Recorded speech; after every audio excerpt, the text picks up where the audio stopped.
Mon propos, dans cette première vidéo consacrée à la représentation des empereurs du Haut Empire au musée du Vatican, concernera le premier d'entre eux, Octave Auguste.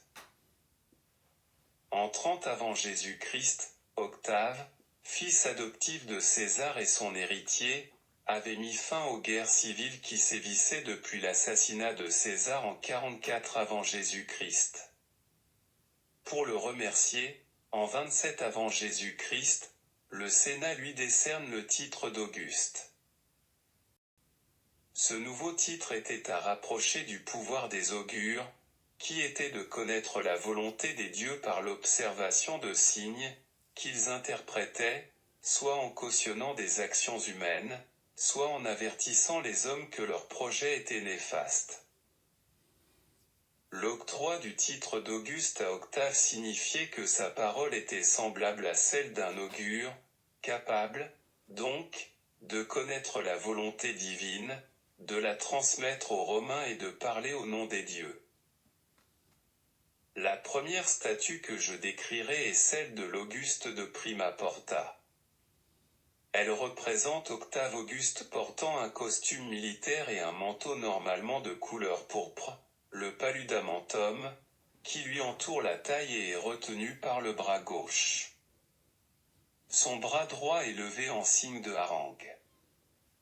Il est représenté dans une position appelée contrapposto, qui fut définie par le sculpteur grec Polyclète, du 5e siècle avant Jésus-Christ, pour exprimer la beauté idéale d'une statue. Sa jambe droite porte le poids du corps, tandis que son pied gauche, en arrière, touche à peine le sol. En outre, il est pieds nus, comme le sont les dieux grecs. Cette caractéristique témoigne de l'ambition de synthèse de l'époque, entre la culture gréco-hellénistique et les traditions romaines. Le corps de la statue est figuré selon les canons de l'art grec, par contre le visage d'Auguste est traité de manière réaliste, tel qu'il était réellement. Son buste est couvert d'une cuirasse, dont la décoration est révélatrice des conceptions idéologiques augustéennes. Au premier plan, un roi parthe rend à un Romain en habit militaire les aigles que les Parthes avaient pris aux Romains, après la défaite de l'armée de Crassus, en 53 avant Jésus-Christ. Ce Romain doit être Tibère, le fils adoptif d'Auguste. À ses pieds, se tient un animal, un chien ou la louve, mère nourricière de Romulus et Rémus selon la légende. La scène principale est cantonnée, au niveau vertical, de représentation du ciel et de la terre. La terre est figurée en bas de la cuirasse. Elle porte une corne d'abondance, et s'apprête à prendre des fruits pour nourrir les deux enfants nus, qui se trouvent à ses côtés. Une allégorie de la fin de la nuit est représentée en haut de la cuirasse. Un dieu barbu semble ouvrir un voile, comme s'il ouvrait un rideau pour permettre au jour d'entrer.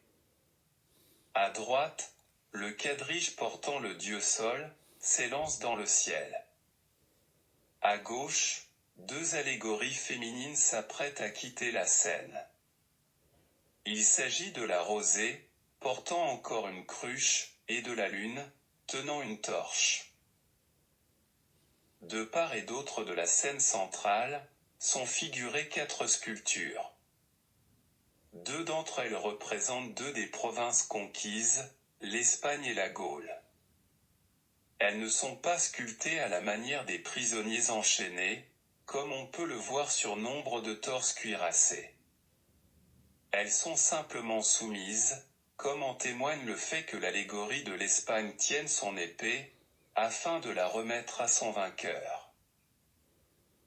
Les 2 autres sculptures figurent Apollon, chevauchant un griffon, reconnaissable à la lyre qu'il tient, et Artémidiane, portant son carquois, et ayant un cerf pour monture. Il va de soi que le décor de la cuirasse est le reflet de l'idéologie augustéenne dominante. une nouvelle ère s'ouvre. L'Imperium Romanum est en paix, les provinces récemment conquises sont pacifiées. Le retour des aigles par les Parthes symbolise que la victoire est revenue dans le camp romain. L'aube se lève sur une ère de paix après les guerres civiles.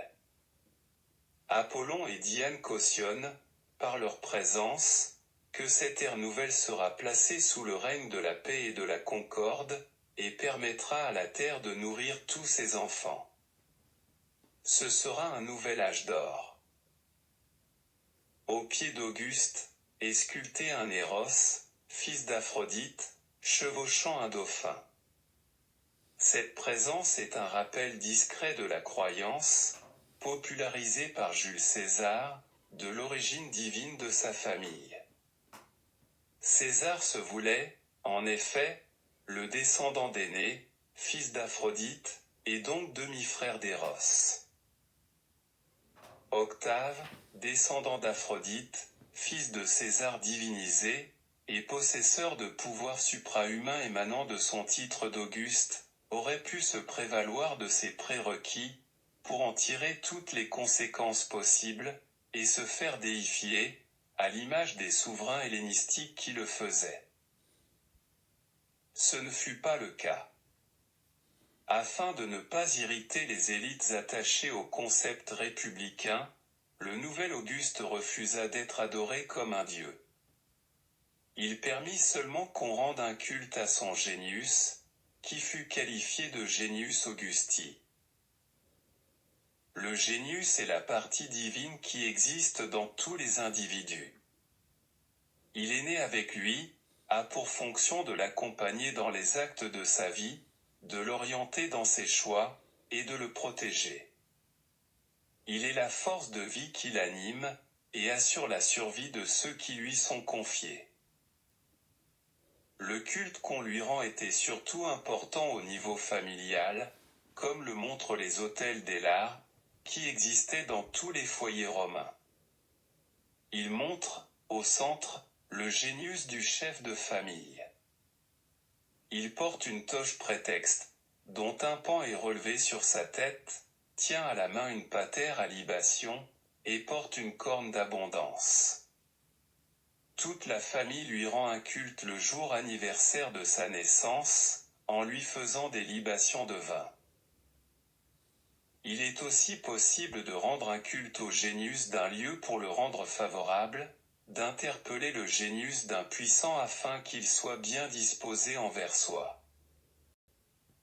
La statue de droite est une statue du Genius Augusti. Elle est en parfaite concordance avec la représentation du Genius du chef de famille.